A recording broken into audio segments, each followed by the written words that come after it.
हुआ क्या है? मैंने किया क्या है?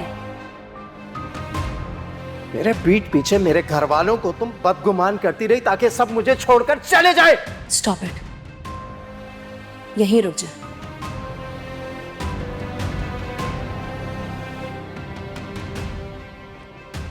मुझ पे इतना गिरा हुआ इल्जाम मत लगाइएगा आइंदा। तुम्हें लग रहा है कि मैं तुम पर इल्जाम लगा रहा हूं? मैंने खुद अपने कानों से सुना है जो मिशाल तुम्हें कह रही थी। कबीर, मिशाल वानिया भाभी को कह रही थी। मैंने तो उसे कॉल की थी उसको समझाने के लिए। ओह अच्छा, यानी कि तुम्हारे फोन से वो वानिया को समझा रही थी। सब समझ में आ गया मुझे कि तुमने किस किस को क्या क्या समझाया है।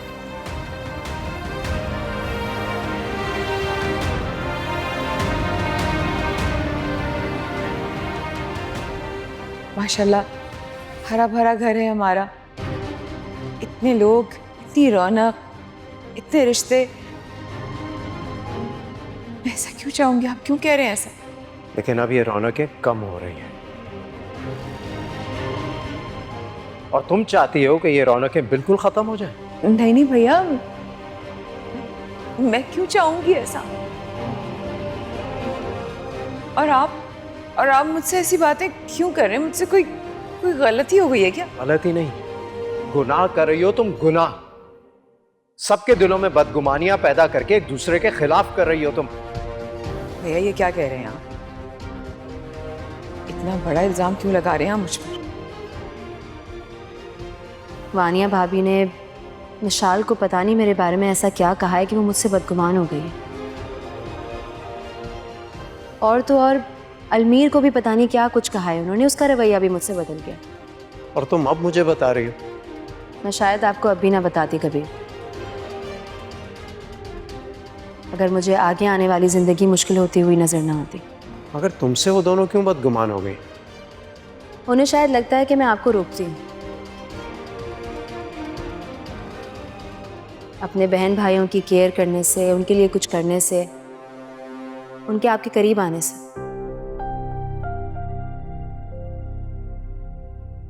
इससे बेहतर पता है क्या है? इससे बेहतर ये कि आप मेरा गला दबाते मार दें मुझको, लेकिन इस किस्म का घटिया इल्जाम मेरे ऊपर मत लगाइएगा आइंदा। क्योंकि मैं जिस दिन से इस घर में आई हूं ना, मैंने आपको और इस घर को हमेशा से जोड़ने की कोशिश की, आपके बहन भाइयों को अपने बहन भाइयों की तरह समझा। मैंने कभी नहीं चाहा, कभी भी नहीं चाहा कि कोई भी आपको छोड़ के जाए।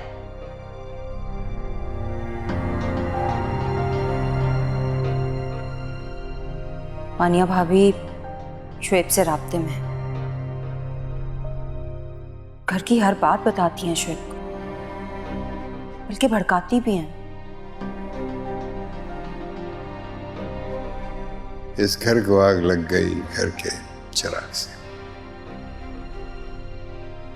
आपको पता है,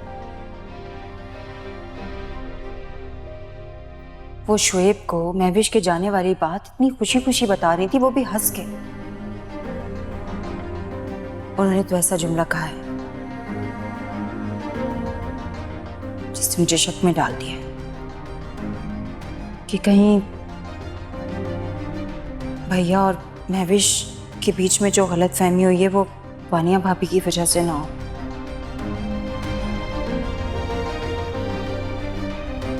महविश को तो तुमने मौका दिए बगैर अपनी सफाई का मुजरिम करार दे दी। उससे तो तुम बात कर सकते हो ना कि क्या तुमने देखा, क्या सुना। उसकी किसी किस्म की कोई हकीकत तो सामने आ सकती है बात करके। हाँ बेटा, गवाही तो वैसे भी दो लोगों की ही मानी जाती है ना, तो तुम एक शख्स की गवाही तो ले सकते हो ना। अगर तुम अब भी ये समझते हो कि हम तुम्हारे सरपरस्त हैं और बड़े हैं,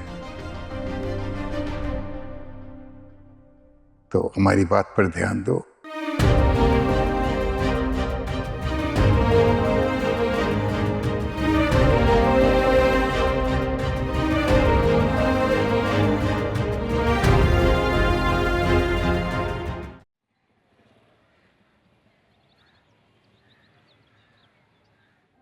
मैं तो खुद यही कहना चाह रही थी मगर जाहिर है उनके घर में जो टेंशन चल रही है तो मुझे मुनासिब नहीं लग रहा था, मगर अब कबीर ने खुद ही कह दिया। भाई क्या करें, मुझे महफिश की गैर मौजूदगी में ये सब कुछ करना अच्छा नहीं लग रहा है ना। क्या करें, कबीर को कौन समझाए। हाँ, हम कबीर को मना तो नहीं कर सकते ना, और मैं इस शादी को टालना भी मुनासिब नहीं समझती।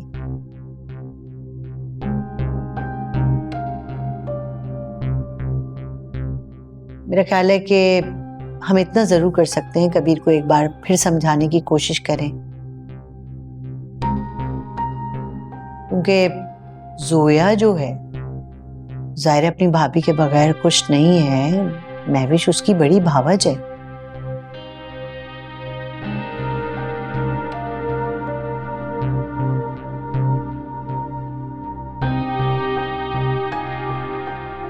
आप लोग फिक्र ना करें, इस बार मैं और जोया मिलकर भाई को फोर्स करेंगे। आई होप सो वो मान जाए, क्योंकि जोया भाभी के बहुत ज्यादा क्लोज है।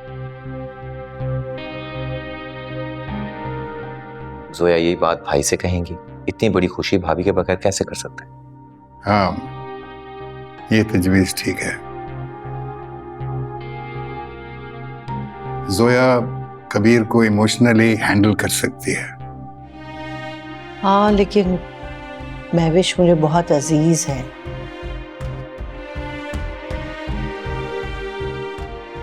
बिल्कुल अपनी बेटियों की तरह, और सच पूछें तो उसकी गैर मौजूदगी में ना दिल को एक खलिश सी है। मगर महविश के जाने के बाद जोया बहुत डिस्टर्ब हो गई है, वो बिल्कुल तन्हा हो गई है, क्योंकि वानिया जोया को बिल्कुल भी पसंद नहीं करती।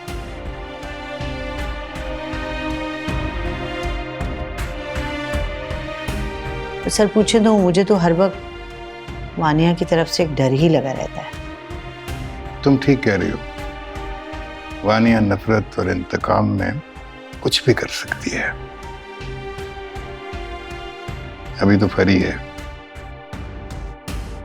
उसके जाने के बाद जोया अकेली रह जाएगी।